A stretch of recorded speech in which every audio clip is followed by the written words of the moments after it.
Hello friends, आज मैं Bhusawal division के अंतर्गत कंडक्ट करवाए गए जूनियर इंजीनियर के पेपर्स के सॉल्यूशन देखेंगे। इसलिए वीडियो के लास्ट तक बने रहें एवं वीडियो पसंद आए तो वीडियो को लाइक एवं चैनल को सब्सक्राइब करना ना भूलें। चलिए शुरू करते हैं।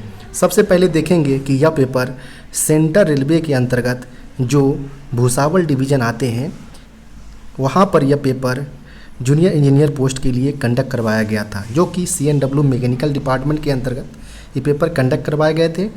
अगर बात करें तो यह पेपर 25% डिपार्टमेंटल कोटा के अंतर्गत कंडक्ट करवाए गए थे। वहीं एग्ज़ाम डेट की अगर बात करें तो अभी हाल ही में 3 अगस्त 2024 को ये पेपर कंडक्ट करवाया गया था, जिसमें अगर बात करें नंबर ऑफ़ क्वेश्चंस का तो टोटल 110 प्रश्न पूछे गए थे, जिसमें कैंडिडेट को केवल और केवल 100 प्रश्न का जवाब देना था, जिसके लिए कैंडिडेट को पूरे 2 घंटे का समय दिया गया था। और इस पेपर के लिए जो मैक्सिमम मार्क्स रखे गए थे वह 100 रखे गए थे। आगे चलिए देखते हैं कि इस पेपर के अंतर्गत कौन कौन से प्रश्न पूछे गए थे।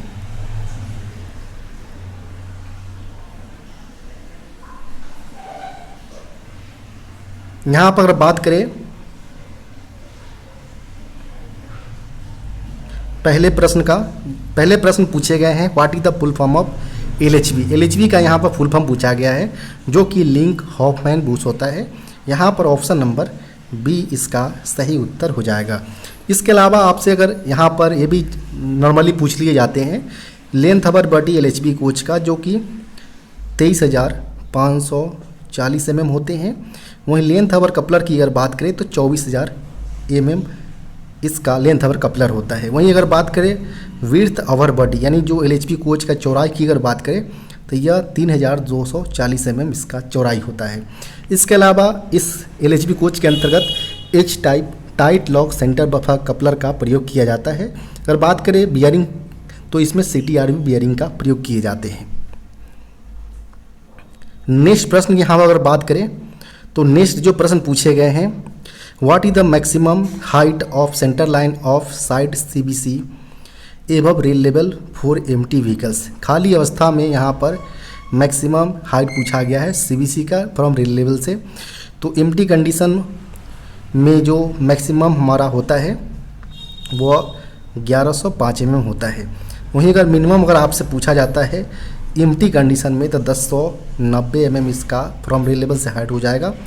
मिनिमम अगर बात करें लोडेड कंडीशन में तो यह 1030 mm होते हैं। तो चूंकि यहाँ पर मैक्सिमम हाइट पूछा गया था तो 1105 mm यहाँ पर ऑप्शन नंबर C करेक्ट उत्तर हो जाएगा। नेक्स्ट प्रश्न में यहाँ पर मिनिमम हाइट पूछा गया था। ध्यान रखें लोडेड कंडीशन में, तो लोडेड कंडीशन में मिनिमम जो हाइट होता है वो 1030 mm होता है। तो यहाँ पर जो सही उत्तर होगा वो ऑप्शन नंबर A करेक्ट उत्तर हो जाएगा।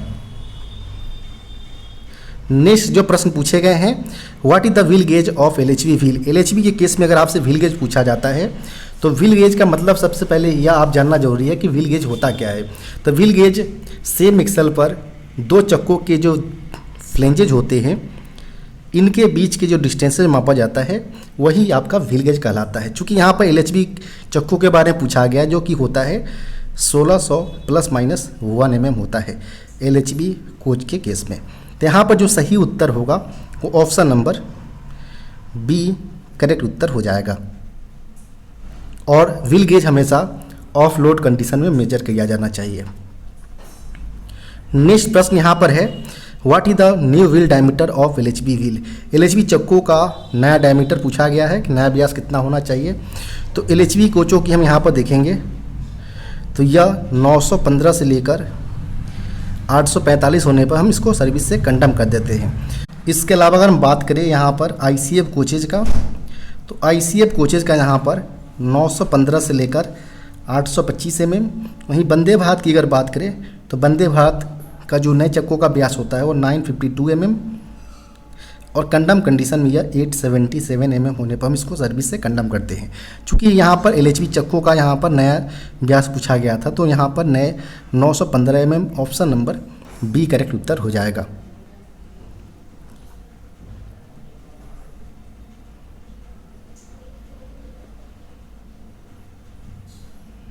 नेक्स्ट प्रश्न जो पूछे गए हैं, which type of roller bearing is used in LHB coaches, LHB कोचों में किस प्रकार के बियरिंग का प्रयोग किया जाता है? तो इसमें mainly CTRB cottage tapered roller bearing का प्रयोग किया जाता है। यहाँ पर ऑप्शन नंबर C इसका सही उत्तर हो जाएगा। इसके अलावा अगर बात करें हम ICF कोचेज में, तो ICF कोचेज में mainly double row self aligned spherical roller bearing का प्रयोग किया जाता है ICF कोचेज में।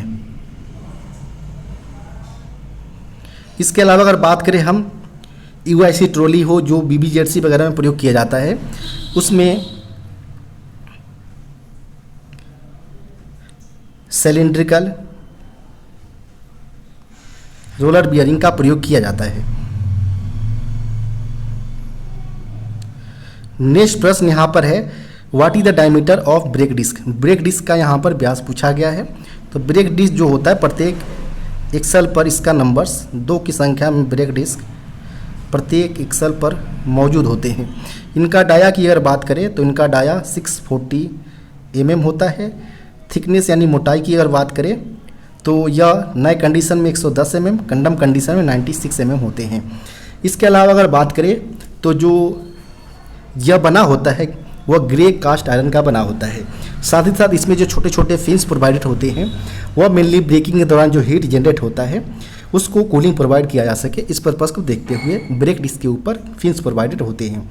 साथ ही साथ 3 कंटिन्यूअस जो फिन्स अगर ब्रोकन पाया जाता है तो उस केस में हम इसको सर्विस से विड्रॉ कर देंगे। यहाँ पर जो सही उत्तर होगा वह 640 mm इसका ऑप्शन नंबर C करेक्ट उत्तर हो जाएगा, diameter of brake disc. Next प्रश्न की बात करें यहाँ पर, how many types of shock absorbers used in LHB coaches? LHB कोचों में कितने प्रकार के, ध्यान रखें। और नेक्स्ट प्रश्न में यहाँ पर हाउ मेनी शॉक ऑब्जर्वर्स, जो नेक्स्ट प्रश्न में यहाँ पर नंबर पूछे गए हैं।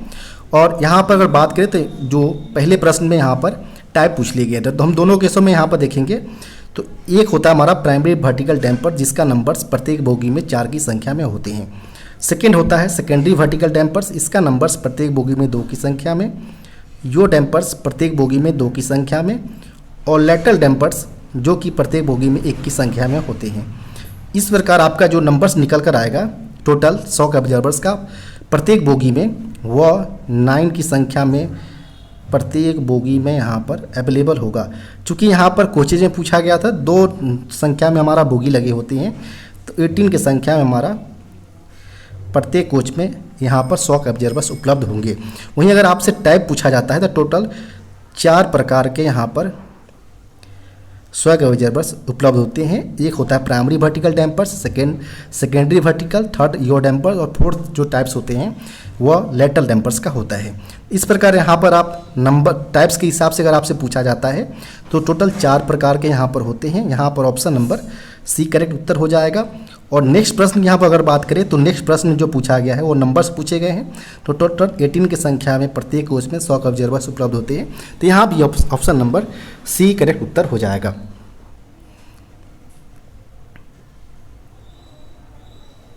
नेक्स्ट प्रश्न यहाँ पर पूछे गए हैं, most important condition for coupling of 2 coaches is? 2 कोचों को कपलिंग करने के लिए जो सबसे महत्वपूर्ण कंडीशन होनी चाहिए वो कौन कौन से कंडीशन यहाँ पर होनी चाहिए? तो पहला कंडीशन होना चाहिए कि जो हमारा कपलर्स है वह सेम अलाइनमेंट से होना चाहिए। साथ ही साथ जो कपलर्स जो कपल करने के दौरान हमारा विद इन गैदरिंग रेंज में होना चाहिए ताकि उसे हम आसानीपूर्वक कपल कर सकें। इसके अलावा संटिंग का स्पीड भी यहाँ पर देखा जाता है जो कि नॉर्मली 2 से 3 किलोमीटर पर आवर्स नॉर्मली देखा जाता है जब हम कपलिंग करते हैं कोचेज का।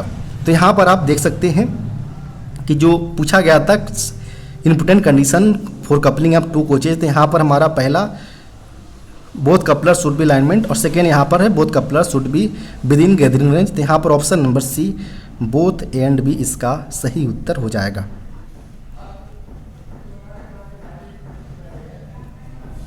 नेक्स्ट प्रश्न यहाँ पर है, trip maintenance schedules that is D1 of LHB coach is done? LHB कोचों का मेनली 3 डिपो शेड्यूल्स होते हैं, डिपो 1, डिपो 2 एवं डिपो 3। डिपो 1 की अगर बात करें हम तो डिपो 1 शेड्यूल जो होता है वो आफ्टर एवरी ट्रिप पर किया जाता है। वहीं D2 की अगर बात करें तो D2 जो होता है मेनली वह 30 ± 3 डेज के अंतराल पर किया जाता है। डिपो 3 शेड्यूल्स की अगर बात करें तो यह 180 ± 15 डेज के अंतराल पर डिपो 3 शेड्यूल्स किए जाते हैं। चूँकि यहाँ पर केवल प्रश्न में पूछा गया था डिपो 1 शेड्यूल्स, तो आफ्टर एवरी ट्रिप्स यहाँ पर किए जाएंगे। ऑप्शन नंबर यहाँ पर सी करेक्ट उत्तर हो जाएगा। नेक्स्ट प्रश्न जो पूछे गए हैं वह पूछे गए हैं soft schedule of LHB coaches is done in, यानी जो सॉफ्ट शेड्यूल फर्स्ट जो होता है वह मेनली 1.5 ईयर्स या 18 मंथ्स आप बोल सकते हैं, और 6 लाख किलोमीटर्स जो भी पहले हो उस बिहार पर इसका सॉफ्ट शेड्यूल 1 किए जाते हैं। यहाँ पर जो सही उत्तर होगा वो ऑप्शन नंबर सी यहाँ पर करेक्ट उत्तर हो जाएगा। 1.5 ईयर्स और 6 lakh kilometre अर्नेड which ever is earlier. Next प्रश्न यहाँ पर है soft schedule 3 of LHB coach is done. इस स्त्री जो किए जाते हैं वह मेनली 6 ईयर्स या 24 लाख किलोमीटर्स जो भी पहले हो उस बिहार पर यहाँ पर किए जाते हैं। यहाँ पर जो सही उत्तर होगा वो ऑप्शन नंबर डी इसका सही उत्तर हो जाएगा। नेक्स्ट प्रश्न यहाँ पर है what is the wheel base of LHB bogie. LHB wheel base यहाँ पर बात करें अगर तो एक ही बोगी में जो 2 एक्सल लगे होते हैं, दोनों एक्सल के बीच के जो डिस्टेंसेज होते हैं वही आपका व्हील बेस कहलाता है। वहीं व्हील गेज की अगर बात करें तो व्हील गेज एक ही एक्सल पर जो 2 चक्के लगे होते हैं इनके बीच के डिस्टेंसेस को हम व्हील गेज बोलते हैं। तो दोनों में आप कंफ्यूज ना हो। यहाँ पर व्हील गेज पूछा गया था। व्हील बेस तो जो LHB कोचों में जो हमारा होता है LHB के केस में वह 2560 mm इसका व्हील बेस होता है। ICF की अगर बात करें तो 2896 mm इसका व्हील बेस होता है। वहीं अगर बात करें हम वंदे भारत की तो वंदे भारत का जो व्हील बेस होता है वो 2700 mm होता है। तो यहाँ पर पूछा गया था केवल LHB के केस में, तो यहाँ पर 2560 mm ऑप्शन नंबर यहाँ पर सी करेक्ट उत्तर हो जाएगा। नेक्स्ट प्रश्न यहाँ पर है side wall of LHB coach are manufactured from. जो LHB कोचों का जो साइड वाल बना होता है वो मेनली किसका बना होता है। तो अगर आपसे साइड वाल्व हो या इंड वाल्व हो या रूफ स्ट्रक्चर्स हो, यहाँ पर रूफ सीट की बात नहीं किया जा रहा है, रूफ स्ट्रक्चर्स के बारे में बात किया जा रहा है। तो रूफ जो सीट के अंदर जो स्ट्रक्चर जो रूफ के लिए तैयार किया जाता है, रूफ स्ट्रक्चर, इनके बारे में बात किया जा रहा है। तो इसको बनाने के लिए जो मटेरियल यूज में लिए जाते हैं वह मेनली फेरिटिक स्टील का प्रयोग किया जाता है। यानी यहाँ पर अगर बात करें तो स्टेनलेस स्टील 409M का प्रयोग इसको मैन्युफैक्चर करने के लिए यूज में लिए जाते हैं। तो यहाँ पर बात करें ऑप्शन नंबर का तो इस प्रकार का ऑप्शन नंबर सी में दिया गया है। तो यहाँ पर ऑप्शन नंबर सी करेक्ट उत्तर हो जाएगा। नेक्स्ट जो प्रश्न पूछे गए हैं cross members of under frame of LHB coach are manufactures from. LHB कोचों का अंडर फ्रेम्स के जो क्रॉस मेंबर्स होते हैं उनका मैन्युफैक्चर्स किसके माध्यम से, कौन से मटेरियल के माध्यम से किए जाते हैं। तो LHB कोचों का अंडर फ्रेम हो, अंडर फ्रेम हो या सोल बार हो, दोनों केसों में यहाँ पर जो मटेरियल यूज में लिए जाते हैं मैन्युफैक्चर्स करने के लिए वो IRSM 41 का लिया जाता है, जिसे हम अदर लैंग्वेज में अगर बात करें तो कॉटन स्टील बोलते हैं। तो यहाँ पर जो सही उत्तर होगा वह ऑप्शन नंबर IRSM 41 जो कि बी में दिया गया है। तो यहाँ पर ऑप्शन नंबर बी इसका सही उत्तर हो जाएगा, IRSM 41।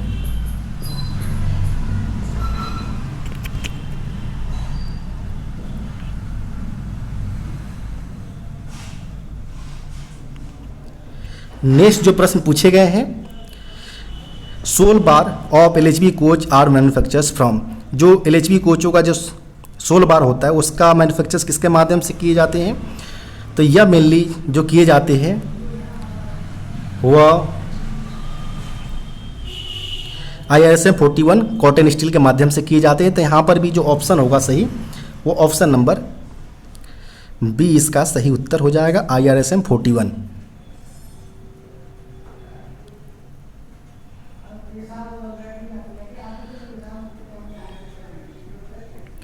नेक्स्ट जो प्रश्न पूछे गए हैं, your dampers is fitted on, your dampers mainly जो फिटेड होते हैं वह body under frame and bogie frames में के बीच फिटेड होते हैं और इसका काम जो होता है वह रोलिंग मोशन को मिनिमाइज करना होता है। योर डैम्पर्स की अगर बात करें तो यह प्रत्येक बोगी में 2 की संख्या में लगे होते हैं। तो यहाँ पर जो सही उत्तर होगा वो ऑप्शन नंबर बी इसका सही उत्तर हो जाएगा।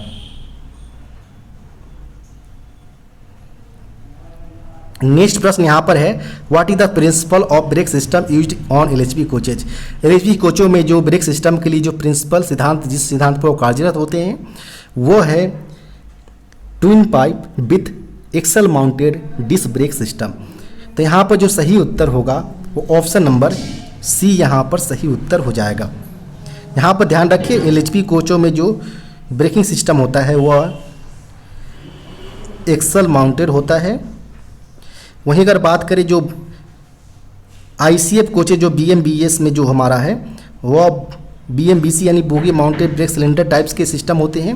वहीं वंदे भारत की अगर बात करें तो यह मेनली व्हील माउंटेड होते हैं डिस्क ब्रेक सिस्टम। तो तीनों का अलग अलग यहाँ पर ब्रेकिंग सिस्टम होते हैं, इसका अलग अलग सिद्धांत पर कार्यरत होते हैं। तो यहाँ पर नेक्स्ट प्रश्न की अगर बात करें हम तो 125 litres AR tanks in LHB coach use for, LHB कोचों में 125 लीटर वाले जो टैंक का प्रयोग किया जाता है वो मेनली ब्रेकिंग पर्पस के लिए किया जाता है। यहाँ पर ऑप्शन नंबर बी इसका सही उत्तर हो जाएगा। नेक्स्ट प्रश्न यहाँ पर है, what is the capacity of CR tank in LHB coaches. LHB कोचों में जो कंट्रोल रिजर्वायर का जो टैंक्स लगा होता है CR टैंक्स वह मेनली 6 लीटर का होता है और इसके अंतर्गत जो प्रेशर होते हैं वह मेनली 5 kg पर सेंटीमीटर स्क्वायर का होता है। यहाँ पर बात करें ऑप्शन नंबर का तो ऑप्शन नंबर यहाँ पर कैपेसिटी पूछा गया था तो 6 लीटर यहाँ पर बी इसका सही उत्तर हो जाएगा। नेक्स्ट प्रश्न यहाँ पर है, ब्रेक एक्सीलेटर ईजर। जो ब्रेक एक्सीलेटर्स क्या है, तो ब्रेक एक्सीलेटर एक प्रकार का इमरजेंसी ब्रेक एप्लीकेशन डिवाइस है जो इमरजेंसी कंडीशन में प्रेस ड्रॉप ऑन होने पर प्रत्येक जो रेक के प्रत्येक कोचों में ब्रेक लगाने का यहाँ पर काम करते हैं यूनिफॉर्मली। तो यहाँ पर जो सही उत्तर होगा वो ऑप्शन नंबर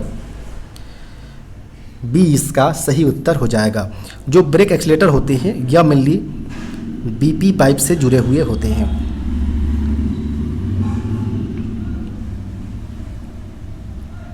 नेक्स्ट प्रश्न यहाँ पर है, ब्रेक एक्सीलेटर यहाँ पर तो यहाँ पर ऑलरेडी जो दिया गया है BP पाइप, ऑप्शन नंबर यहाँ पर बी करेक्ट उत्तर हो जाएगा। नेक्स्ट प्रश्न यहाँ पर है, how many flexible cables. जो फ्लेक्स बॉल्स केबल जो कि हमारा ब्रेक वान्स में हमारा जो जनरेटर कार्ड्स होते हैं वहाँ पर हैंड ब्रेक के लिए लगाया जाता है। हैंड ब्रेक में जो हमारा केबल्स होते हैं 2 केबल्स यहाँ पर निकलते हैं और एक दूसरे से जो हमारा ब्रेक कैलिपर यूनिट्स होता है डायगोनली रूप से एक दूसरे से कनेक्टेड होते हैं। तो इस प्रकार 2 की नंबर्स में यहाँ पर हमारा फ्लेक्स बॉल लगे होते हैं हैंड ब्रेक के लिए। नेक्स्ट प्रश्न यहाँ पर है, electricity required for dump valve operative. LHB dump valve operation के लिए यहाँ पर जो इलेक्ट्रिसिटी रिक्वायर्ड होता है वो कितना होता है। चूँकि यहाँ पर प्रत्येक डिविजन्स में यह आंसर वेरी करते हैं। यहाँ पर हम बात करें कि जो हमारा WSP का जो पार्ट्स है वह डंप वाल्व होता है। तो डंप वाल्व जो है मेनली WSP की यहाँ पर अगर बात करें तो WSP मेनली जो हमारा माइक्रो प्रोसेसर जो पैनल है वो हमारा 110 वोल्ट्स DC पर ऑपरेटिव होते हैं और इसी का जो पार्ट्स है डंप वाल्व जिसका इलेक्ट्रिक सप्लाई हमारा माइक्रो प्रोसेसर के थ्रू होके जाता है। तो इसमें जो हमारा लगते हैं वो 24 वोल्ट्स DC लगते हैं। चूँकि यहाँ पर या प्रत्येक डिवीजन में आंसर वेरी करते हैं। अगर यहाँ पर बात करें तो दोनों ऑप्शन दिया गया है तो आप यहाँ पर बता सकते हैं कि कौन सा यहाँ पर सही उत्तर होना चाहिए।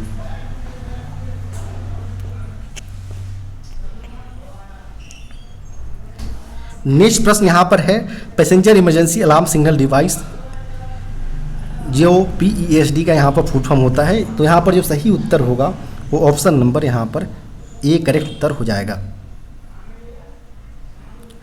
कंडमिंग लिमिट्स ऑफ ब्रेक पैड, तो जो हमारा LHB कोचों में ब्रेक ब्लॉक के स्थान पर हमारा ब्रेक पैड का प्रयोग किया जाता है ब्रेकिंग के लिए। तो ब्रेक पैड का जो नए चक्कों नए थिकनेस जो होता है वो 35 mm, और कंडम की अगर बात करें तो यह 7 mm इसका कंडमिंग लिमिट्स होता है। चूँकि प्रश्न में कंडमिंग लिमिट ही पूछा गया है तो यहाँ पर ऑप्शन नंबर बी इसका सही उत्तर हो जाएगा 7 mm। नेक्स्ट प्रश्न यहाँ पर है maximum brake cylinder pressure in LHB कोचों में जो हमारा ब्रेक सिलेंडर प्रयोग किया जाता है इसका मैक्सिमम ब्रेक सिलेंडर प्रेशर पूछा गया है। तो मैक्सिमम ब्रेक सिलेंडर प्रेशर जो होता है LHB कोच में जो ब्रेक सिलेंडर प्रयोग किए जाते हैं इनका 3 kg/cm² maximum brake cylinder pressure होते हैं। 2 की संख्या में ब्रेक सिलेंडर प्रत्येक एक्सल पर मौजूद होते हैं। इनका अगर बात करें डाया ब्रेक सिलेंडर का तो यह मेनली 10 इंच या 255 mm इसका डायमीटर होता है। अगर आपसे पिस्टन स्ट्रोक पूछा जाता है तो piston stroke mainly maximum case में अगर आपसे पूछा जाता है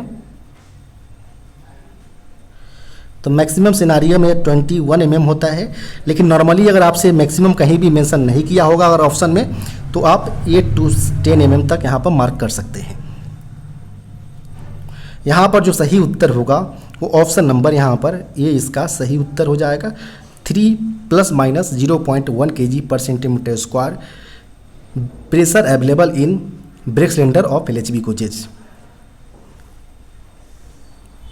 नेक्स्ट प्रश्न यहाँ पर है मैक्सिमम, यहाँ पर ऑलरेडी मेंशन कर दिया गया है। ब्रेक डिस्क एवं ब्रेक पैड के बीच मैक्सिमम गैप पूछा गया है जो कि यहाँ पर 1.5 mm होता है। यहाँ पर ऑप्शन नंबर डी करेक्ट उत्तर हो जाएगा।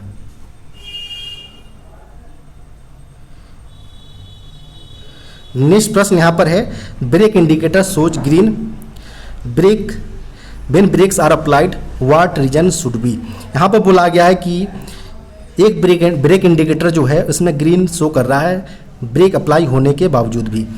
तो इसका कारण क्या हो सकता है कि जब भी हमारा रिलीज कंडीशन में हमारा ग्रीन होना चाहिए और अप्लाई कंडीशन में रेड होना चाहिए। लेकिन जो प्रश्न में बताया गया है कि जो ब्रेक इंडिकेटर है हमारा वह ग्रीन अवस्था में, इसका मतलब हमारा रिलीज अवस्था में होना चाहिए। लेकिन यहाँ पर ऑलरेडी ब्रेक्स अप्लाई कंडीशन में यहाँ पर है। तो इसका कारण क्या हो सकता है? तो इसका कारण हो सकता है कि प्रॉपर हमारा गाड़ी में ब्रेक अप्लाई नहीं हुआ हो। तो इसका मेजर कॉज हो सकता है कि जो कंट्रोल रिजर्वायर है वो कोच में प्रॉपर रूप से चार्ज ना हुआ हो। तो एक मेजर कॉज हो सकता है। सेकेंड कॉज हो सकता है कि जो हमारा हैंड ब्रेक जो है वो रिलीज कंडीशन में स्टक कर गया हो, जिससे हमारा जो हमारा ब्रेक इंडिकेटर है वो हमारा ग्रीन अवस्था में यहाँ पर दिखा रहा है। थर्ड कंडीशन ये हो सकता है कि जब भी हम ब्रेक अप्लाई कर रहे हैं तो जो हमारा प्रेशर है वो ब्रेक सिलेंडर से कहीं से लीकेज हो रहा है, वो प्रॉपर हमारा ब्रेक अप्लाई नहीं कर पा रहा है। इस बिहाफ पर वहाँ पर हमारा इंडिकेटर ग्रीन दिखा रहा है अप्लाई होने की कंडीशन में भी। तो यहाँ पर option number D any of above इसका कॉजेज हो सकते हैं। नेक्स्ट प्रश्न यहाँ पर है during service application brake should apply. Service application करते हैं तो इस दौरान जो हमारा प्रेशर है 0.8 से लेकर 1 kg तक का प्रेशर हम ब्रेक पाइप से ड्रॉप करते हैं।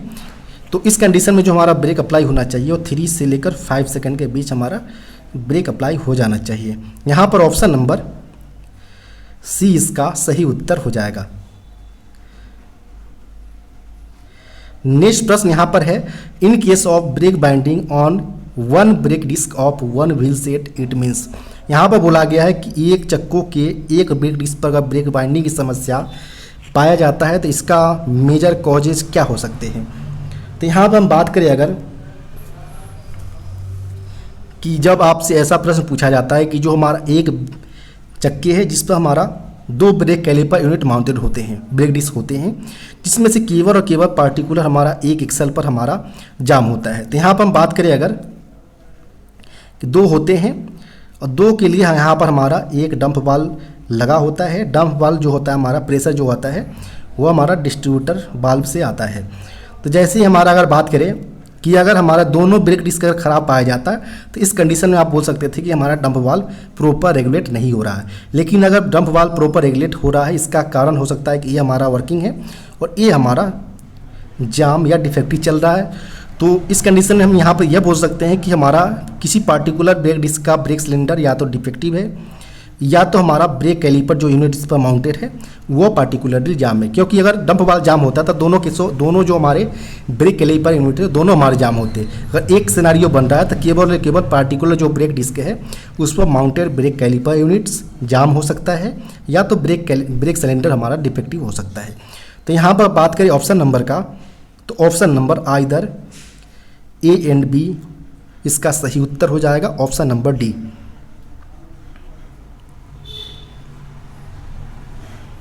नेक्स्ट प्रश्न यहाँ पर है while is strictly prohibited on. While सख्त रूप से मना किया गया है किस पर, तो यह मेनली मना किया गया है जो हमारे कपलेट हेड और जो लॉक ऑफ सीबीसी है इस पर स्ट्रिक्टली रूप से प्रोहिबिटेड किए गए हैं वाइल्स को यूज करने से। तो यहाँ पर ऑप्शन नंबर सी इसका सही उत्तर हो जाएगा। नेक्स्ट प्रश्न यहाँ पर है what is the full form of WRA।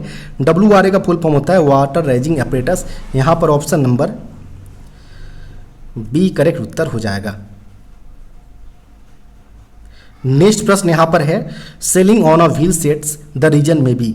Wheel sets के ऊपर अगर सेलिंग पाया जाता है तो इसका कॉजेज हो सकता है कि जो WSP सिस्टम है हमारा वह प्रॉपर रूप से फंक्शन नहीं कर रहा है।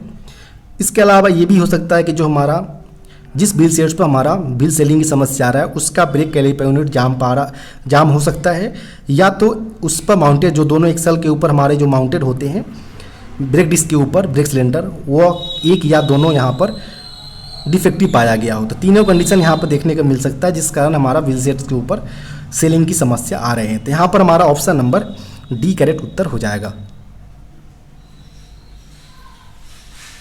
नेक्स्ट प्रश्न यहाँ पर है how many brake cylinder are provided in ICF BMBC coaches. ICF BMBC coaches में नंबर ऑफ ब्रेक सिलेंडर यहाँ पर पूछे गए हैं कि कितने संख्या में अवेलेबल होते हैं।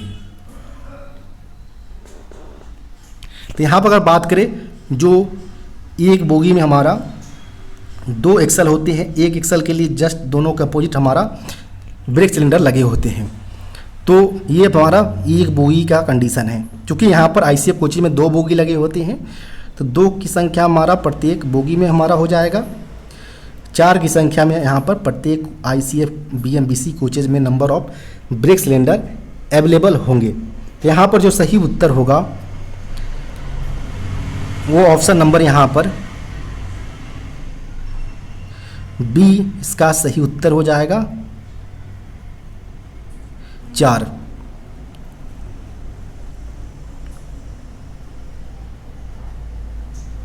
नेक्स्ट प्रश्न यहाँ पर है what is the choke diameter of passenger emergency alarm valve install in ICF BMBC coach for alarm chain pulling. Alarm chain pulling के लिए जो ICF BMBC कोचेज में जो पैसेंजर इमरजेंसी अलार्म वाल्व लगा होता है इनका चोक डायमीटर पूछा गया है जो कि ICF कोचेज में हमारा 8 mm का चोक डायमीटर होता है PEAV का। वहीं LHB कोचेज की अगर बात करें तो यह 19 mm इसका चोक डायमीटर होता है PEAV का। यहाँ पर कोचेज ICF का पूछा गया था तो ऑप्शन नंबर यहाँ पर सी करेक्ट उत्तर हो जाएगा 8 mm। नेक्स्ट प्रश्न यहाँ पर है at the time of break application what is the maximum air pressure built in brake cylinder of ICF BMBC coaches. यानी यहाँ पर बोला गया कि ब्रेक एप्लीकेशन के समय जो ICF BMBC कोचेज के जो ब्रेक सिलेंडर में मैक्सिमम जो एयर प्रेशर बिल्ट होते हैं बनते हैं वो कितना होता है, तो यह 3.8 kg/cm² होता है जो कि ICF में होता है। वहीं अगर आपसे LHB में पूछा जाता है तो LHB में केवल और केवल 3 kg/cm² बनता है। तो ये दोनों में डिफरेंस आप देख सकते हैं। यहाँ पर ऑप्शन नंबर डी इसका सही उत्तर हो जाएगा।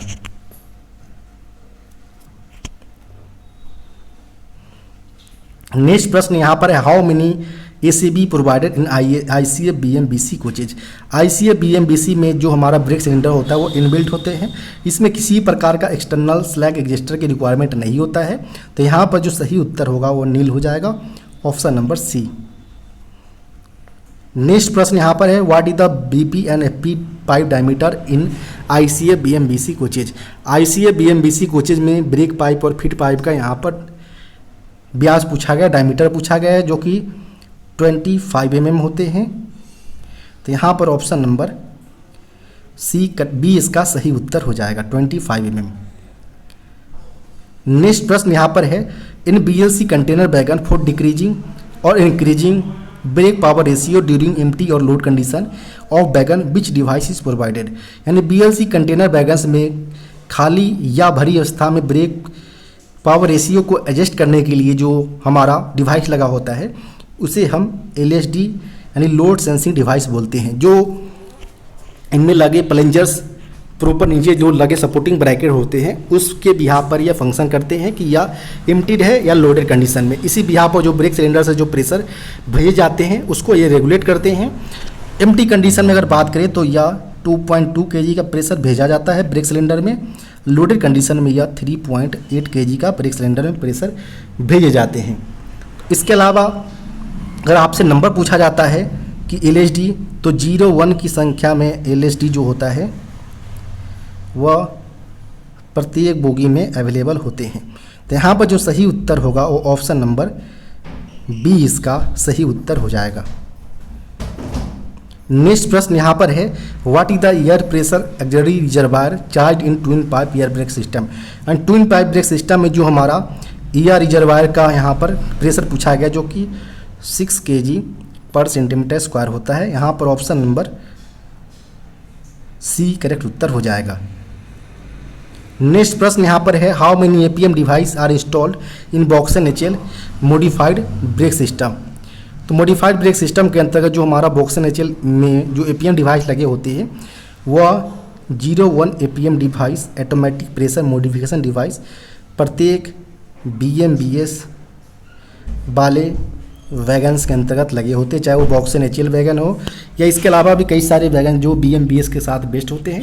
सारे बीएमबीएस वाले वैगन्स में प्रत्येक वैगन के केस में 1 की संख्या में एपीएम लगे होते हैं, जिनका काम होता है कि जो हमारा ब्रेक सिलेंडर से जो प्रेशर, जो हमारा डिस्ट्रीब्यूटर वाल्व से प्रेशर जो हमारा ब्रेक सिलेंडर के लिए भेजा जाता है उनमें यह प्रॉपर अपना फंक्शनिंग यहाँ पर करते हैं सेंसिंग आर्म के माध्यम से। और अगर सेंसिंग आर्म बिलो 80 mm से बिलो होता है तो उस कंडीशन में लोडेड कंडीशन को सेंस करता है और उस दौरान जो यहाँ पर प्रेशर भेजा जाता है ब्रेक सिलेंडर को वो 3.8 ± 0.1 kg का भेजा जाता है। और वहीं अगर बात करें एम्प्टी कंडीशन, जब हमारा sensing arm movement above 80 mm से एभव होता है तो उस कंडीशन में यह एम्प्टी कंडीशन को सेंस करता है और उस दौरान जो ब्रेक सिलेंडर को प्रेशर भेजा जाएगा एपीएम के माध्यम से वो 2.2 ± 0.25 kg/cm² भेजा जाएगा। इसके अलावा जो उस दौरान जो एम्प्टी के दौरान जो एक्स्ट्रा प्रेशर बचेगा वो एपीएम के पास लगे जो एक्स्ट्रा 6 लीटर के रिजर्वायर है उसमें यह भेज दिया जाता है। आपसे ये भी पूछा जा सकता है कि जो एपीएम है वो कहाँ लगा होता है, तो यह मेनली वैगन के अंडर फ्रेम एवं बोगी साइड फ्रेम के बीच यह लगा होता है, जो मेनली डिस्ट्रीब्यूटर वाल्व से भेजे हुए प्रेशर को एज पर रिक्वायरमेंट यहाँ पर मॉडिफाई करके ब्रेक सिलेंडर को भेजता है। तो यहाँ पर जो सही उत्तर होगा वो ऑप्शन नंबर ए इसका सी इसका सही उत्तर हो जाएगा 1 की संख्या में। नेक्स्ट प्रश्न यहाँ पर है, विच type of coupling is provided in hybrid coaches. Hybrid coaches में भी इच टाइप का कपलर प्रयोग किया जाता है, क्योंकि जो हाइब्रिड कोचेज में जो हमारा जो बॉडी होता है वो हमारा एलएचबी बॉडी होता है। वहीं अगर बोगी की अगर बात करें तो इसमें मॉडिफाइड मीन्स जो मॉडिफाइड आईसीएफ में जो हमारा प्रीवियस जो पुराने हमारे बोगी है आईसीएफ के उसमें कॉइल स्प्रिंग लगे होते हैं सेकेंडरी सस्पेंशन में, लेकिन मॉडिफाइड आईसीएफ बोगी में हमारा एयर स्प्रिंग का प्रावधान किया गया है और बॉडी हमारा एलएचबी का है। दोनों के मिक्सअप यहाँ पर हाइब्रिड कोचेज के फॉर्मेशन के लिए यूज में लिए जाते हैं। नेक्स्ट प्रश्न यहाँ पर है, विच type of coupling use in LHB coaches. इसमें भी H type tight lock CBC का प्रयोग किया जाता है, जो कि एंटी क्लाइमिंग फीचर्स के साथ आते हैं। नेक्स्ट प्रश्न यहाँ पर है, in BLC rakes 1 units consist of. 1 units में जो हमारा बीएलसी वैगन्स जो होते हैं दोनों इन पर हमारा ए कार्स बीच में हमारा 3 बी कार्स लगे होते हैं, जो कि स्लैक लेस ड्रॉ बार के जरिए एक दूसरे से कनेक्टेड होते हैं, जिसका रेल लेवल से हाइट 845 mm होता है। वहीं एक आर्स के एंड में हमारा CBC लगे होते हैं, जिसका हाइट रेल लेवल से 1105 mm होता है। तो इस प्रकार आप याद रख सकते हैं कि एक यूनिट्स में यहाँ पर टोटल 5 की संख्या में कार अवेलेबल होते हैं, जिसमें 3B कार्स और 2A कार्स होते हैं एक यूनिट्स के अंतर्गत। नेक्स्ट प्रश्न यहाँ पर है, at the time of emergency brake application by loco pilots the loco how much BP pressure in available in brake 1। जब इमरजेंसी ब्रेक एप्लीकेशन दौरान जब लोको पायलट्स के द्वारा लोको से प्रेशर जो ड्रॉप किया जाता है BP प्रेशर, तो चूँकि 5 kg का प्रेशर होता है वो हमारा इंजन में होता है। वहीं अगर बात करें ब्रेक वाहन के अंतर्गत तो मिनिमम अगर बात करें कोचेज तो 4.8 यहाँ पर अवेलेबल होंगे। जब यहाँ पर इमरजेंसी कंडीशन में पूरे यहाँ पर 0 कर दिया जाता है, तो इस यहाँ पर ब्रेक वाहन में भी 0 प्रेशर हो जाएगा। तो यहाँ पर जो सही उत्तर होगा वो ऑप्शन नंबर यहाँ पर C करेक्ट उत्तर हो जाएगा। नेक्स्ट प्रश्न यहाँ पर है, what is the minimum brake power issued to close circuit from originating station. शुरुआती स्टेशन के यहाँ पर क्लोज सर्किट रेक के लिए मिनिमम ब्रेक पावर परसेंटेज पूछा गया है। तो क्लोज सर्किट रेक की अगर बात करें तो शुरुआती स्टेशन पर 100% और इन रूट की अगर बात करें तो 90% होना अनिवार्य है। येलो कलर यहाँ पर यूज किए जाते हैं BPC के लिए और 100 मैन आवर यहाँ पर रेक की एग्जामिनेशन के लिए रिक्वायरमेंट होते हैं। इसके अलावा इसमें अगर बात करें तो इसका जो वैलिडिटी पीरियड होता है वह 30+5 या 35+5 डेज का इसका वैलिडिटी पीरियड होता है। और किलोमीटर भी यहाँ पर इसका किलोमीटर चेंज होते रहते हैं। 6000 किलोमीटर से लेकर 10,000 किलोमीटर तक इसका किलोमीटर चेंज होते रहते हैं एज पर रेक रिक्वायरमेंट। इसके अलावा अगर लोको पायलट्स या ट्रेन मैनेजर के द्वारा CC रैक के बैक पेज पर अगर किलोमीटर मेंशन नहीं किया जाता है तो जो वैलिडिटी पीरियड 30+5 डेज या हो 35+5 डेज दोनों भी यहाँ पर यह रिड्यूस होकर केवल और केवल 20 डेज का यहाँ पर BPC हो जाएगा, अगर वह BPC के बैक पेज पर किलोमीटर मेंशन नहीं करता है। तो यहाँ पर पूछा गया था केवल ओरिजिनेटिंग पॉइंट्स पर, तो 100% ब्रेक पावर हो जाएगा ऑप्शन नंबर C। नेक्स्ट प्रश्न यहाँ पर है, minimum brake power percentage premium brake के लिए पूछा गया है ओरिजिनेटिंग स्टेशन पर। तो यह 95% इसका होता है ओरिजिनेटिंग स्टेशन पर प्रीमियम ब्रेक के लिए। यहाँ पर ऑप्शन नंबर A इसका सही उत्तर हो जाएगा। इसके अलावा ग्रीन कलर्स का BPC इशू किए जाते हैं। 12+3 डेज होता है, लेकिन अभी ट्रायल बेसिस पर इसको 5 डेज का ग्रेस पीरियड पर चलाया जा रहा है प्रीमियम ब्रेक्स को। साथ ही साथ इसके एग्जामिनेशन के लिए 75 मैन आवर्स की रिक्वायरमेंट होते हैं, तो इसका भी आप ध्यान रखें। नेक्स्ट प्रश्न यहाँ पर है, ART का फुल फॉर्म पूछा गया जो कि एक्सीडेंट रिलीफ ट्रेन होता है। यहाँ पर ऑप्शन नंबर C इसका सही उत्तर हो जाएगा।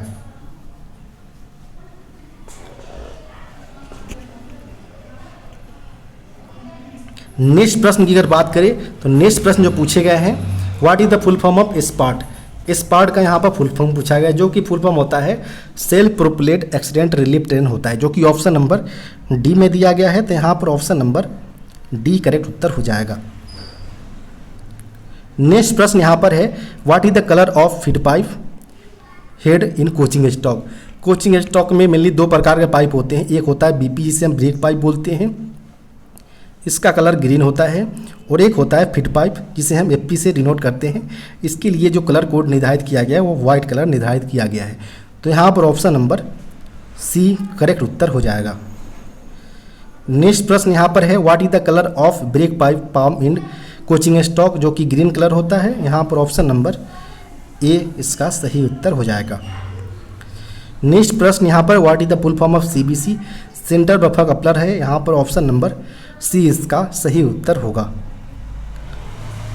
यहाँ पर अगर बात करें तो H टाइप CBC का प्रयोग हमारा LHB कोचों में किया जाता है, और E टाइप CBC का प्रयोग हमारा वैगन्स जो भी हमारे वैगन्स है कैशना बोगी के साथ, उसमें हमारा E टाइप CBC का प्रयोग किए जाते हैं। नेक्स्ट प्रश्न यहाँ पर है, how many FIVA device are installed in a coach. एक कोच में फीवा डिवाइस कितने इंस्टॉल होते हैं। चूँकि 2 बोगी होते हैं हमारे, प्रत्येक बोगी पर हमारा 2 एयर बेलो लगा होता है, जिसको मॉनिटर करने के लिए एक इस बोगी पर और सेकेंड हमारा इस बोगी पर लगा होता है। इस प्रकार अगर बात करें तो टोटल 2 की संख्या में फीवा डिवाइस हमारा प्रत्येक कोच में अवेलेबल होते हैं। तो यहाँ पर जो सही उत्तर होगा तो बी इसका सही उत्तर हो जाएगा, यानी फीवा डिवाइस का नंबर 2 होता है। अगर आपसे फीवा इंडिकेटर पूछा जाता है तो प्रत्येक बोगी के लिए 2 होता है। इस प्रकार 4 ब्रेक जो हमारा फीवा इंडिकेटर होगा प्रत्येक कोच में 4 की संख्या में होगा, डिवाइस जो होगा वह 2 की संख्या में होगा। नेक्स्ट प्रश्न यहाँ पर है, which pressure start leaking from FIVA device if air spring in coach is failed. अगर यहाँ पर किसी कोच का एयर स्प्रिंग फेल होता है तो इस दौरान जो प्रेशर ड्रॉप होता है फीवा से, वो कौन सा ब्रेक ड्रॉप होता है जिस कारण हमारे पूरे गाड़ी में ब्रेक लग जाते हैं। तो चूंकि आप जानते हैं कि एक बोगी में हमारा 2 एयर बेल्लो लगा होता है, दोनों एयर बेल्लो का कनेक्शन हमारा फीवा डिवाइस के माध्यम से हमारा यहाँ पर होता है, जिसमें हमारा आइसोलेटिंग कॉक्स लगा होता है यहाँ पर। और यहाँ पर अगर बात करें हम तो यहाँ पर इसका इंडिकेटर दोनों तरफ एक एक इंडिकेटर यहाँ पर लगे होते हैं। इसके अलावा हम बात करें अगर तो इसी में यहाँ पर एक ब्रेक पाइप का बीपी पाइप का भी कनेक्शन यहाँ पर होता है और इसके बीच में भी एक आइसोलेटिंग कॉक्स लगा होता है और यहाँ पर हमारा एक एग्जॉस्ट पोर्ट होता है। तो यहाँ पर आप देख पा रहे हैं कि जैसे ही हमारा किसी भी और जो हमारा एयर बेल्लो में जो हमारा प्रेशर जाता है वो हमारा मेन रिजर्वायर से जो प्रेशर आते हैं, जो कि फीड पाइप से प्रेशर आते हैं मेन रिजर्वायर के अंतर्गत, और मेन रिजर्वायर से प्रेशर हमारे जो जाता है वो एयर बेल्लो में जाता है। यानी जो एयर बेल्लो में हमारा प्रेशर है वो फीड पाइप का है। यानी एयर बेल्लो में किसी प्रकार का हमारा लीकेज पाया जाता है तो इस कंडीशन में आप यहाँ पर हमारा फीवा डिवाइस लगा है वो सेंस करेगा और हमारा इंडिकेटर जो है वह ग्रीन से हमारा रेड कंडीशन में कन्वर्ट हो जाएगा। और इस दौरान जो हमारा जैसे ही सेंस करेगा यहाँ पर हमारा एग्जॉस्ट पोर्ट से जो हमारा बीपी प्रेशर आ रहा है वो हमारा एयर वातावरण में यहाँ पर डिस्चार्ज होने लगेगा, जिससे हमारा पूरे गाड़ी में ब्रेक लग जाएंगे। यानी यहाँ पर आप देख पा रहे हैं कि फीवा डिवाइस में जैसे ही हमारा किसी प्रकार का एयर स्प्रिंग में फेलियर पाया जाता है, फीवा डिवाइस हमारा जो फेलियर इंडिकेशन कम ब्रेक एप्लीकेशन डिवाइस है वो हमारा सेंस करता है और बीपी प्रेशर से हमारा प्रेशर ड्रॉप करता है, पूरे गाड़ी में ब्रेक लग जाते हैं। तो यहाँ पर जो सही उत्तर होगा वो option number D BP pressure इसका सही उत्तर हो जाएगा। नेक्स्ट प्रश्न यहाँ पर है, what is the full form of CC rack. CC rack का फुल फॉर्म होता है क्लोज सर्किट रैक। यह मेनली फ्रेट स्टॉक में एग्जामिनेशंस के टाइप्स होते हैं, जिसमें अलग अलग प्रकार के एग्जामिनेशन टाइप्स होते हैं फ्रेट स्टॉक के अंतर्गत, जिनका वैलिडिटी पीरियड भी अलग अलग होता है। जैसे अगर बात करें हम तो एक होता है end to end examinations, second होता है यहाँ पर प्रीमियम, और एक होता है स्पेशल प्रीमियम, और फोर्थ की अगर बात करें तो क्लोज सर्किट रैक होता है। इसके अलावा भी कई सारे रिवैलिड्स होते हैं। इसके अलावा लोडेड कंडीशन में यहाँ पर इनवैलिड कंडीशन यहाँ पर चेक किया जाता है। तो ये सारे कई प्रकार के यहाँ पर होते हैं, लेकिन मेनली अगर 4 देखा जाए तो 4 प्रकार का भी करंट में, जिसका वैलिडिटी पीरियड भी अलग अलग होते हैं। नेक्स्ट प्रश्न यहाँ पर है, what is the full form of GDR. GDR का यहाँ पर फुल फॉर्म पूछा गया है। तो जीडीआर का फुल फॉर्म मेनली होता है गार्ड ड्राइवर रिपोर्ट्स, जिसे आप loco pilot train manager report आप बोल सकते हैं। यहाँ पर ऑप्शन नंबर बी इसका सही उत्तर हो जाएगा। यह जीडीआर की रिक्वायरमेंट कब पड़ता है, तो जीडीआर अगर बात करें कंडीशन जीडीआर बनाने का, तो इसमें पहला कंडीशन होता है कि जब कोई रेक लोडिंग के लिए बैक होता है, या आफ्टर लोडिंग इसका रिक्वायरमेंट पड़ता है, या आफ्टर टिपलिंग किसी रेक का अगर टिपलिंग होता है तो उस दौरान भी जीडीआर की रिक्वायरमेंट होता है।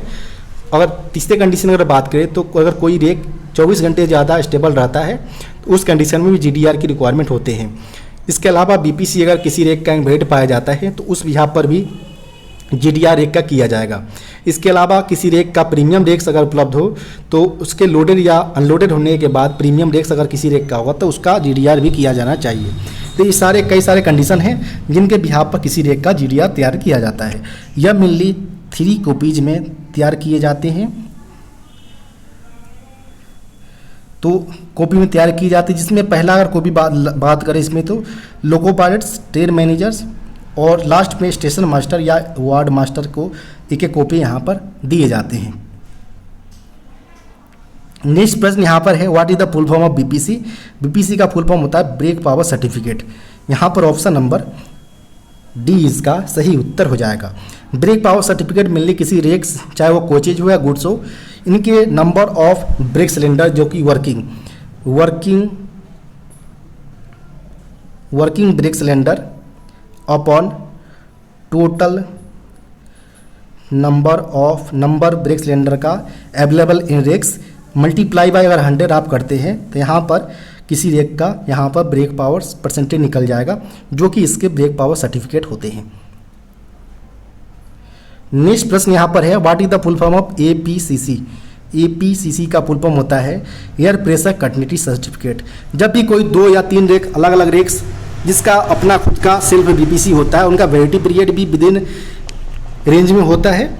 इसके बाद अगर जो किसी अच्छे टाइमिंग के यहाँ पर देखते हुए वहाँ पर 2-3 रेक को एक साथ कपल कर दिया जाता है, जैसे लॉन्ग होल या पाइथन मैन बनाने के लिए, तो उस बिहाफ पर जो हमारा प्रेशर तैयार किया जाता है उसे हम एयर प्रेशर कंटिन्यूटी टेस्ट बोलते हैं। इसमें केवल सिंपली 2 या 3 रेक्स को कपल कर दिया जाता है, वहाँ पर हमें प्रेशर कंटिन्यूटी की रिक्वायरमेंट होता है और उसी बिहाफ पर हम उसका आगे की तरफ जहाँ तक उसको चलना हो तो वहाँ तक उसको चलाया जाता है एयर प्रेशर कंटिन्यूटी टेस्ट के माध्यम से। और इसका तीनों रेक का खुद का अपना अपना BPC होता है। उसके बाद तीनों का यहाँ पर डाटा मेंशन किया जाता है एक air pressure continuity test certificate के ऊपर, और इसमें कितने ब्रेक सिलेंडर वगैरह सारे मेंशन इसमें रहते हैं। नेक्स्ट प्रश्न यहाँ पर है, what is the full form of ARME। ARME का फुल फॉर्म होता है एक्सीडेंट रिलीफ मेडिकल इक्विपमेंट 1 होता है। तो यहाँ पर अगर बात करें ऑप्शन नंबर का, तो ऑप्शन नंबर यहाँ पर C इसका सही उत्तर हो जाएगा, accident relief medical equipment 1।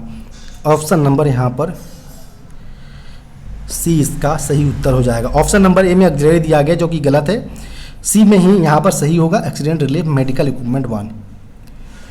Next प्रश्न यहाँ पर है, a boys takes 20 minutes to reach school at an average speed of 20 kilometre per hours if he has to reach school in 15 minutes the average speed should be. यहाँ पर बोला गया कोई लड़का है जो अपने स्कूल एक एवरेज स्पीड जो कि 12 किलोमीटर दिया गया है और उसे 20 मिनट का समय लगता है। तो अगर बात करें स्कूल का डिस्टेंस जो होगा उसके शुरुआती पॉइंट से ओरिजिनिंग पॉइंट पर, तो डिस्टेंस बराबर होता है हमारा स्पीड इंटू टाइम होता है। चूँकि यहाँ पर हमारा स्पीड दिया गया है 12 किलोमीटर पर आवर से वो चल रहा है, 20 मिनट्स है, तो इसको किलोमीटर में कन्वर्ट करने के लिए 60 से डिवाइड देंगे, तो यहाँ पर सिंपली आ जाएगा और यहाँ पर ये 4 आ जाएगा। तो यहाँ पर जो निकल कर आएगा वह 4 किलोमीटर्स यहाँ पर उसके स्कूल के डिस्टेंस हो जाएंगे। अब यहाँ पर बोला गया कि उसे 15 मिनट्स में उसे जाना है तो इसका स्पीड क्या होगा। चूँकि 4 किलोमीटर यहाँ पर दिया गया है और 15 मिनट्स यानी 15 को किलोमीटर में अगर करते हैं तो 60 यहाँ पर आ जाएगा। तो सिंपली यहाँ पर 4 इंटू 60/15 हो जाएगा। यहाँ पर 4 टाइम में कट जाएगा, निकल कर आएगा यहाँ पर 16 kmph इसका स्पीड, जो स्कूल को डिस्टेंस को कवर करने में 15 मिनट्स का समय लगेगा। तो यहाँ पर अगर बात करें ऑप्शन नंबर का, तो ऑप्शन नंबर यहाँ पर C 16 किलोमीटर पर आवर्स इसका सही उत्तर हो जाएगा। नेक्स्ट प्रश्न यहाँ पर out of 50 apples 30 are rotten सरे हुए हैं, तो how many apples is okay. चूँकि यहाँ पर कोई अमाउंट जो होता है वो 100% होता है, चूँकि यहाँ पर 30% सरा हुआ है तो यहाँ पर 70% हमारा ओके होगा। तो यहाँ पर बात करें अगर, तो 450 एप्पल्स में से हमारा अगर 30% रोटेन है तो 70% ओके होगा। 20 से 20 दोनों का कट जाएगा, 450 से मल्टीप्लाई करेंगे 7 में तो आपका जो निकल कर आएगा 350 निकल कर आएगा, जो कि हमारा अभी करंट में सही कंडीशन में एप्पल्स उपलब्ध है। तो यहाँ पर जो सही उत्तर होगा वो ऑप्शन नंबर C करेक्ट उत्तर हो जाएगा। नेक्स्ट प्रश्न यहाँ पर है, a man gave 1/4 of his property to his daughter, 1 to his sons and 1/5 of to charity accordingly. यानी क्रमशः वो अपने कोई आदमी अपना धन को 1/4 अपने डॉटर्स को, 1/2 सन्स को और 1/5 उस चैरिटी को क्रमशः देता है। तो इसमें बोला गया कितना वो अपने अमाउंट्स को यहाँ पर खर्च कर रहा है। तो 1/4 सिंपली यहाँ पर ऐड कर देंगे 1/2 और यहाँ पर 1/5 जो कि चैरिटी को दे रहा है।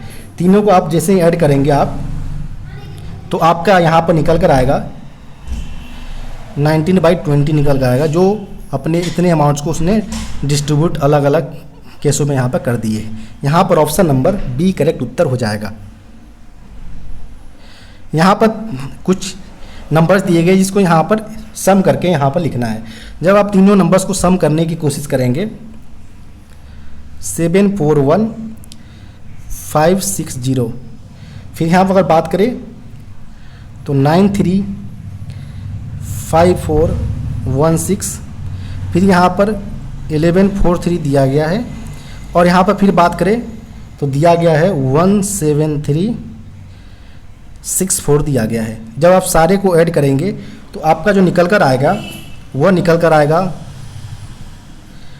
3845 और 169, यानी यहाँ पर अगर बोले तो यहाँ पर 1695483 निकल कर आएगा। जो कि अगर बात करें ऑप्शन नंबर का, तो ऑप्शन नंबर इस प्रकार का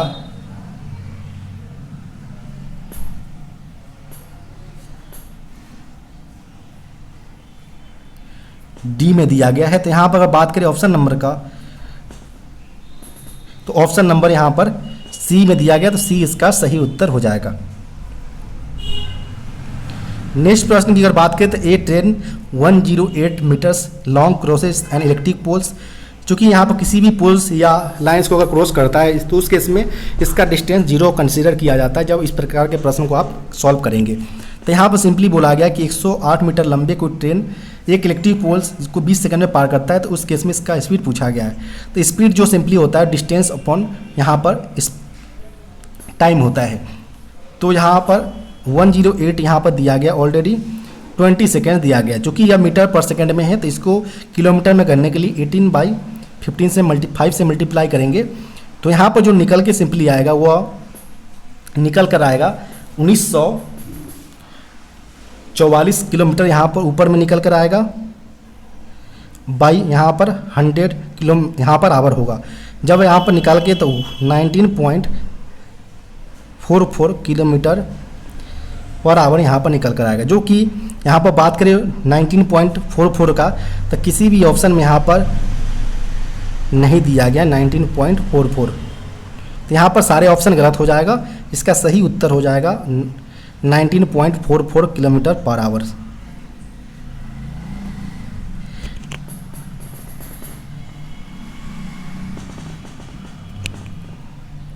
नेक्स्ट प्रश्न यहाँ पर है the average age of 15 boys in a class is 11 years. If 5 more boys of 9 years age join the class their average age will be now be. यहाँ पर बोला गया है कि कोई क्लास है जिसमें 15 लड़के हैं जिनका एवरेज जो यहाँ पर है 11 ईयर्स है, 5 लड़के नए ज्वाइन करते हैं 9 ईयर्स का। तो उसके बाद यहाँ पर बोला है कि एवरेज क्लास का एवरेज एज क्या होगा। तो यहाँ पर बात करें तो 15 लड़के हैं जिनका एवरेज ईयर्स 11 है, दोनों को मल्टीप्लाई करेंगे तो 15 लड़के का टोटल जो एज निकल कर आएगा वह 165 निकल कर आएगा। यहाँ पर 5 लड़के जिसका 9 ईयर्स एवरेज एज है, तो 5 का यहाँ पर 9 से मल्टीप्लाई करेंगे तो यहाँ पर 455 टोटल एज आ जाएगा 5 बॉयज़ का। चूँकि यहाँ पर 20 लड़के टोटल भरकर यहाँ पर हो गए, क्योंकि 15 पहले थे और 5 बाद में थे, और टोटल यहाँ पर जो एज निकल कर आएगा वह यहाँ पर 210 निकल कर आएगा। यानी 210 में जब आप 20 से डिवाइड करेंगे तो आपका निकल कर आएगा सिंपली 10.5 ईयर्स, जो कि 20 लड़कों का क्लास के अंतर्गत एवरेज होगा। यहाँ पर ऑप्शन नंबर सी करेक्ट उत्तर हो जाएगा। प्रश्न यहाँ पर पूछे गए हैं among 22 peoples if the amount of RS 41,910 rupees is divided equally how much amounts will each person get. यहाँ पर बोला गया कि जो 22 लोगों के बीच 41,910 रुपये को यहाँ पर डिस्ट्रीब्यूट किए जाते हैं इक्वली, तो यहाँ पर प्रत्येक व्यक्ति को कितने अमाउंट मिलेंगे। तो सिंपली 41,910 रुपीज़ को 22 से डिवाइड कर देंगे, तो यहाँ पर जो सिंपली निकल कर आएगा वह 1905 रुपीज़ निकल कर आएगा, जो प्रत्येक व्यक्ति को यहाँ पर मिलेंगे इक्वली। तो यहाँ पर ऑप्शन नंबर ए करेक्ट उत्तर हो जाएगा। नेक्स्ट प्रश्न यहाँ पर है 220 का, यहाँ पर 50% है 15%, तो यहाँ पर सिंपली 2 3 2 और यहाँ पर 11, तो यहाँ पर जो निकल कर आएगा 33 निकल कर आएगा। तो यहाँ पर जो सही उत्तर होगा वो ऑप्शन नंबर ए करेक्ट उत्तर होगा। नेक्स्ट फिर एक संख्या दिया गया है, इसको यहाँ पर ऐड करना है। तो इस प्रकार आप जैसे ही ऐड करेंगे तो आपका 9,872 यहाँ पर निकल कर आएगा, जो कि कहीं भी ऑप्शन में यहाँ पर 9872 जो है कहीं भी यहाँ पर ऑप्शन में नहीं दिया गया है, तो यहाँ पर ऑप्शन नंबर डी करेक्ट उत्तर हो जाएगा। नेक्स्ट प्रश्न यहाँ पर है the shape of airplane. Aeroplane का जो शेप होता है वो इस प्रकार से होता है, जो कि as the same as bird के शेप में होता है, तो यहाँ पर ऑप्शन नंबर ए करेक्ट उत्तर हो जाएगा। नेक्स्ट प्रश्न यहाँ पर the liquid metals at room temperature. Room temperature पर यहाँ पर लिक्विड अवस्था में कौन सा मेटल यहाँ पर होता है वो पूछा गया है। तो रूम टेम्परेचर पर जो हमारा मेटल्स लिक्विड अवस्था में होता है वह मरकरी होता है, जिसे हम Hg से डिनोट करते हैं। तो यहाँ पर ऑप्शन नंबर ए इसका सही उत्तर हो जाएगा। इसका अगर बात करें एटॉमिक नंबर का, तो एटॉमिक नंबर जो होता है वह मेनली 80 होता है। नेक्स्ट प्रश्न यहाँ पर है नॉन मेटल पूछा गया है जो लिक्विड रूम टेम्परेचर पर लिक्विड अवस्था में पाया जाता हो। तो नॉन मेटल हमारा ब्रोमीन होता है, जिसका अगर बात करें तो एटॉमिक नंबर 35 इसका एटॉमिक नंबर्स होता है, और जो कि नॉन मेटल है और रूम टेम्परेचर पर लिक्विड अवस्था में पाया जाता है। यहाँ पर ऑप्शन नंबर सी करेक्ट उत्तर हो जाएगा। नेक्स्ट प्रश्न यहाँ पर है the metal which can be cut with a knife. चक्कू की मदद से जो हम मेटल्स धातु को कट सकते हैं वो यहाँ पर पूछा गया है। तो सिंपली सोडियम एवं पोटेशियम को हम सिंबलिक फॉर्म जो होता है उससे हम के से डिनोट करते हैं, और सोडियम को Na से। तो इन दोनों को हम चाकू के माध्यम से कट कर सकते हैं। यह मेनली अति क्रियाशील होता है, मोर रिएक्टिव होता है विथ एयर, हवा से काफ़ी रिएक्टिव होता है और तेज़ी पूर्वक इसमें आग लग जाते हैं। इसी कारण सोडियम को हम मिट्टी के तेल में रखते हैं, और अगर बात करें पोटेशियम को तो यह पैराफिन मोम्स के साथ लपेट कर इसको रखा जाता है, ताकि एयर के साथ रिएक्शन ना करे और तुरंत यह नहीं जल सके, क्योंकि यह आग लगने का मेजर कॉजेज बन सकते हैं। यहाँ पर अगर बात करें ऑप्शन नंबर का, तो ऑप्शन नंबर यहाँ पर ए करेक्ट उत्तर हो जाएगा। नेक्स्ट प्रश्न यहाँ पर अगर बात करें तो नेक्स्ट प्रश्न पूछेगा plastic wire is a. Plastic wire एक प्रकार का इंसुलेटर होता है। यहाँ पर ऑप्शन नंबर ए करेक्ट उत्तर हो जाएगा। नेक्स्ट प्रश्न यहाँ पर है which flame is suitable for welding of ferrous metal, copper और एल्युमिनियम एलॉयज। एल्युमिनियम एलॉयज हो, कॉपर हो या फेरस मेटल्स को वेल्डिंग करने के लिए जो सुटेबल फ्लेमेबल होता है, फ्लेम होता है हमारा वेल्डिंग करने के लिए, वो हमारा न्यूट्रल फ्लेम होता है। तो यहाँ पर बात करें ऑप्शन नंबर का, तो ऑप्शन नंबर हमारा सी इसका सही उत्तर हो जाएगा।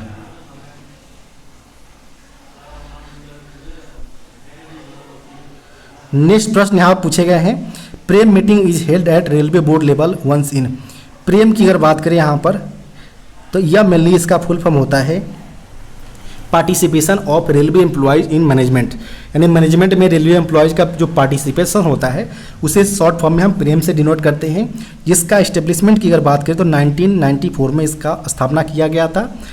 और इसमें अगर बात करें तो इसको मेन मोटिव था, इसका मीटिंग जो प्रेम के अंतर्गत किया जाता है ताकि जो रेलवे कर्मचारी का पार्टिसिपेशन द्वारा रेलवे के कार्य प्रणाली हो या इस कार्य प्रणाली के माध्यम से जो इसके मूल्यांकन या जो इसकी इम्प्रूवमेंट की समीक्षा किया जाता है, इसका मेन मोटिव होता है मीटिंग करने का।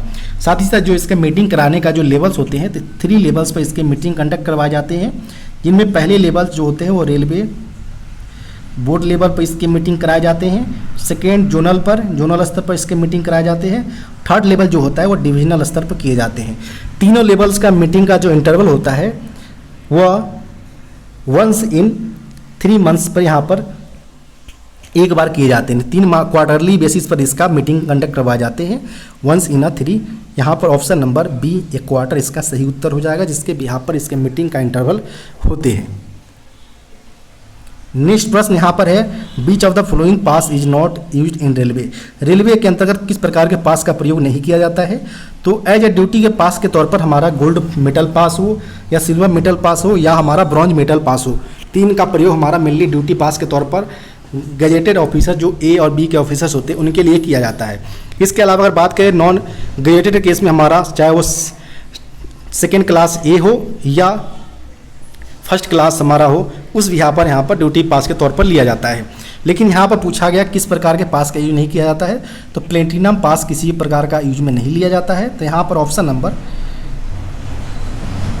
ए इसका सही उत्तर हो जाएगा। अगर बात करें गोल्ड पास का, मेटल पास का, तो यह मेनली जो हमारे लेवल 16 के जो जनरल मैनेजर्स होते हैं और इसके एबव चाहे वो रेलवे बोर्ड्स मेंबर्स हो या चेयरमैन रेलवे बोर्ड खुद हो, इसके अलावा कमिश्नर ऑफ रेल सेफ्टी जो chief commissioner of rail safety जो होते हैं, डायरेक्टर जनरल्स होते हैं, ये सारे लेवल 17 में आते हैं। इनको एज ए ड्यूटी पास के तौर पर गोल्ड मेटल पास प्रोवाइड करवाए जाते हैं।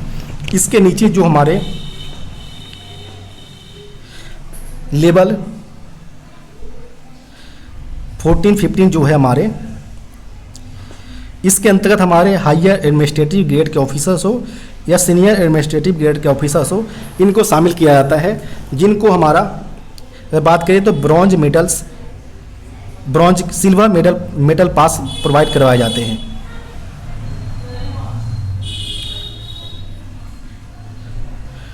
सिल्वर मेडल पास प्रोवाइड करवाए जाते हैं। इसके अलावा अगर बात करें तो लेवल 8 से लेकर लेवल 13 तक के जो ऑफिसर्स होते हैं, ग्रुप बी ऑफिसर्स, जिनको ब्रॉन्ज मेटल पास प्रोवाइड करवाए जाते हैं, जो कि 3 प्रकार के मेटल पास होते हैं। तो यहाँ पर किसी भी प्रकार का प्लेटिनम मेटल पास का उपयोग नहीं किया जाता है।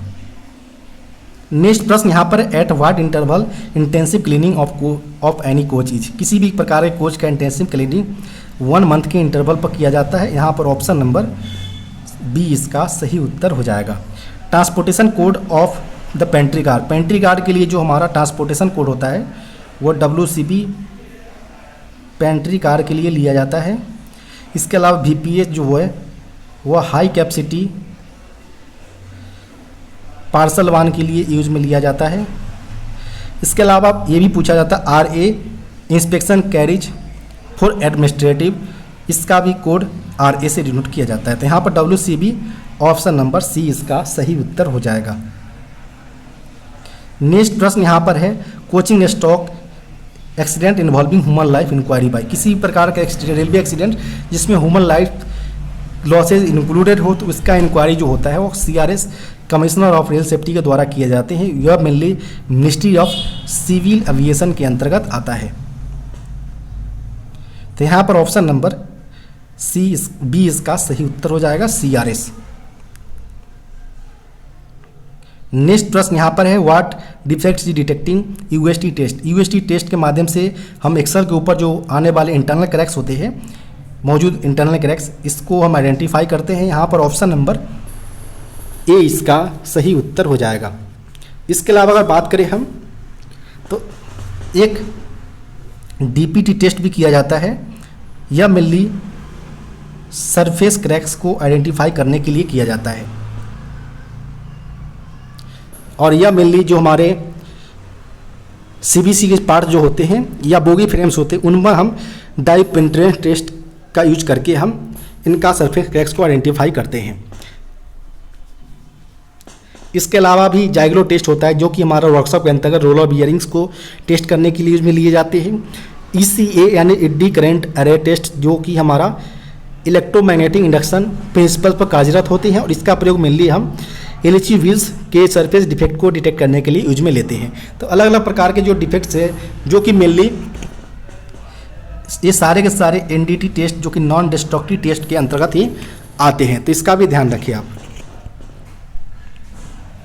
नेक्स्ट प्रश्न यहाँ पर कोडल life of light utilisations category of coaches, यानी जो कोचेज लाइट यूटिलाइजेशन कैटेगरी के अंतर्गत आते हैं इनका जो कोडल लाइफ होता है वो 40 ईयर्स होता है।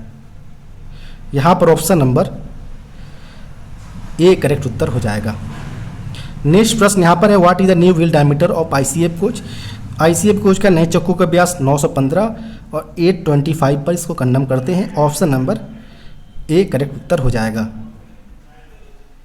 नेक्स्ट प्रश्न यहाँ पर है, capacity of air reservoir in ICF कोचों में एयर रिजर्वायर कैपेसिटी 200 लीटर का होता है। यहाँ पर ऑप्शन नंबर बी करेक्ट उत्तर हो जाएगा। Full form of BP brake pipe होता है। यहाँ पर ऑप्शन नंबर बी करेक्ट उत्तर हो जाएगा। नेक्स्ट प्रश्न यहाँ पर है, in twin pipe system air pressure should be, air जो एयर का प्रेशर होना चाहिए वो फीड पाइप के माध्यम से चार्ज किया जाता है और एयर 6 kg पर सेंटीमीटर ऑक्सिलरी रिजर्वायर का प्रेशर होगा। यहाँ पर ऑप्शन नंबर बी करेक्ट उत्तर हो जाएगा। नेक्स्ट प्रश्न यहाँ पर है शुरुआती पॉइंट्स पर at originating points the brake power percentage of mail और एक्सप्रेस ट्रेन। मेल और एक्सप्रेस ट्रेन जो है, मेल और एक्सप्रेस ट्रेन, इनका ओरिजिनेटिंग पॉइंट पर ब्रेक पावर परसेंटेज 100% होता है। ऑप्शन नंबर सी करेक्ट उत्तर होगा।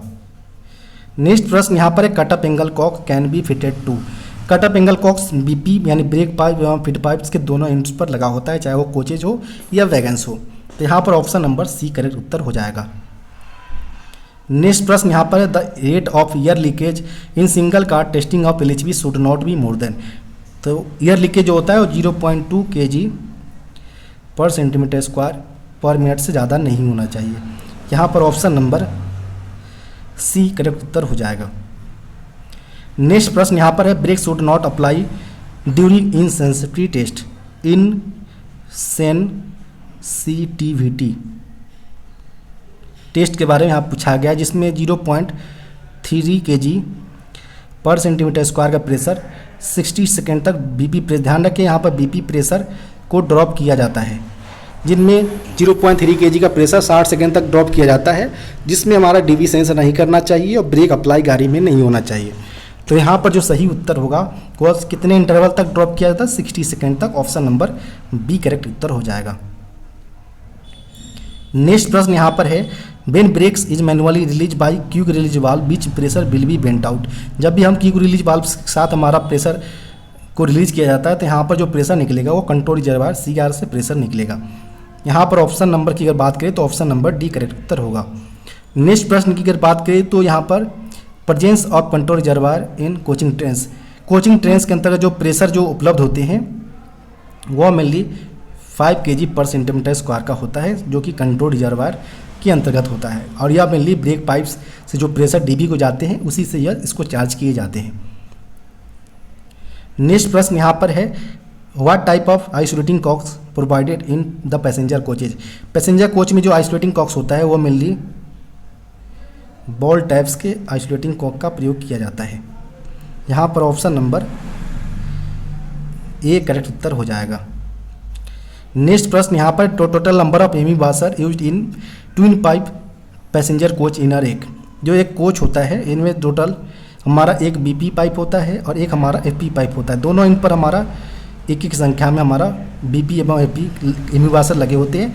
टोटल की अगर बात करें तो टोटल 4 की संख्या में प्रत्येक कोचेज में हमारा एमी वाशर अवेलेबल होंगे। Which type of steel are used in side frame column friction plates of Casnub bogie. Casnub bogie के side frame column friction plates में किस प्रकार के स्टील्स का प्रयोग किया जाता है, तो यह मेनली सिलिको मैग्नीज स्टील का प्रयोग किया जाता है। यहाँ पर ऑप्शन नंबर सी करेक्ट उत्तर हो जाएगा।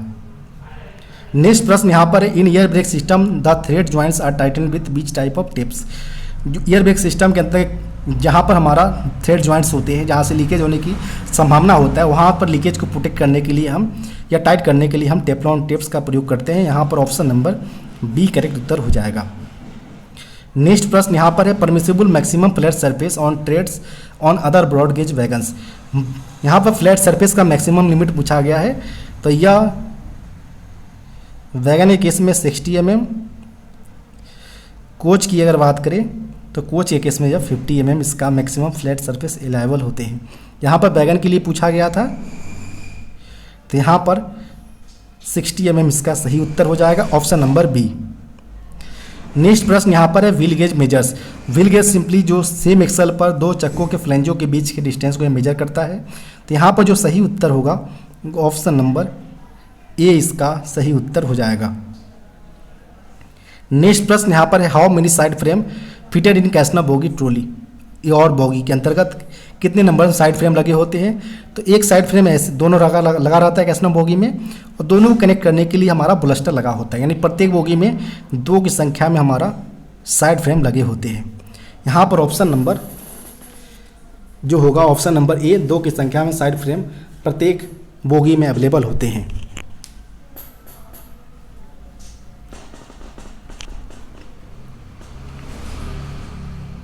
यहाँ पर अगर बात करें तो जो प्रश्न पूछे गए हैं ऑफिशियल लैंग्वेज के पूछे गए हैं, जिनमें पहला प्रश्न पूछा गया ऑफिशियल लैंग्वेज का द्रविड़ कुल को छोड़कर भारत की सभी भाषाओं का विकास किस भाषा में हुआ है?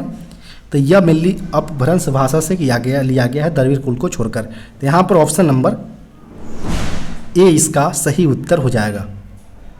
नेक्स्ट प्रश्न यहाँ पर है, खरी बोली कहाँ बोला जाता है? तो वो दिल्ली हो, मेरठ हो या सहारनपुर हो, तीनों जगह इसका खरी बोली बोला जाता है। तो यहाँ पर all of the above, option number D सही उत्तर होगा। नेक्स्ट प्रश्न यहाँ पर है, बोलने वालों की संख्या के अनुसार विश्व में हिंदी का स्थान है? तो बोलने वाले की अगर बात करें उस बेसिस पर तो इस यहाँ पर सेकेंड प्लेस रखता है हिंदी। तो यहाँ पर ऑप्शन नंबर बी इसका सही उत्तर होगा। नेक्स्ट प्रश्न यहाँ पर है, इनमें से किस ब्रज भाषा से साहित्य की रचना किया गया है? तो किसने ब्रज भाषा में साहित्य की रचना किया था? तो यह ब्रज भाषा जो किए गए थे वो सूरदास के द्वारा किए गए हैं। तो यहाँ पर जो सही उत्तर होगा वो ऑप्शन नंबर ए इसका सही उत्तर हो जाएगा। नेक्स्ट प्रश्न यहाँ पर है, इनमें से किसकी रचना अवधी भाषा में लिखी गई है? जो चार ऑप्शन दिए गए इसमें से अवधी भाषा में किसकी रचना किया गया है? तो अवधी भाषा में अगर बात करें हम तो या तुलसीदास हो या मोहम्मद जायसी हो, दोनों का रचना यहाँ पर अवधी भाषा में किए गए हैं। तो यहाँ पर ऑप्शन नंबर सी इसका सही उत्तर हो जाएगा। नेक्स्ट प्रश्न यहाँ पर, इनमें से कौन सा रचना खरी बोली की है? तो चाहे साकेत हो या प्रिय प्रवास हो या कमायनी हो, तीनों का यहाँ पर रचना जो है खरी बोली की है। तो यहाँ पर ऑप्शन नंबर डी इसका सही उत्तर हो जाएगा। नेक्स्ट प्रश्न की यहाँ पर अगर बात करें, पूछे गए हैं खरी बोली के प्रथम कवि कौन थे? तो खरी बोली के जो प्रथम प्रसिद्ध कवि थे जो अमीर खुसरो थे। यहाँ पर ऑप्शन नंबर डी इसका सही उत्तर हो जाएगा। नेक्स्ट प्रश्न यहाँ पर है, भारतीय भाषाओं की उत्पत्ति मूलतः किस प्राचीन भाषा से हुआ था? तो भारतीय भाषाओं का जो उत्पत्ति के लिए जो प्राचीन भाषा थे वह संस्कृत से किया गया है। तो यहाँ पर ऑप्शन नंबर सी इसका सही उत्तर हो जाएगा। नेक्स्ट प्रश्न यहाँ पर है, विश्व हिंदी दिवस 10 जनवरी को मनाया जाता है क्योंकि इस दिन विश्व हिंदी दिवस जो है वो प्रत्येक वर्ष 10 जनवरी को मनाया जाता है, क्योंकि इसी दिन 2006 के अंतर्गत घोषणा किया गया था प्रत्येक वर्ष हिंदी दिवस मनाने का। और प्रथम सम्मेलन जो है वो 10 जनवरी 1975 को नागपुर में हुआ था इसका सम्मेलन। तो यहाँ पर बात करें ऑप्शन नंबर का, तो ऑप्शन नंबर ए इसका सही उत्तर हो जाएगा, क्योंकि इसी दिन पहला विश्व हिंदी सम्मेलन आयोजित किए गए थे। नेक्स्ट प्रश्न यहाँ पर है, महात्मा गांधी अंतर्राष्ट्रीय हिंदी विश्वविद्यालय किस देश में है? तो महात्मा गांधी हिंदी विश्वविद्यालय की बात करें तो यह मेनली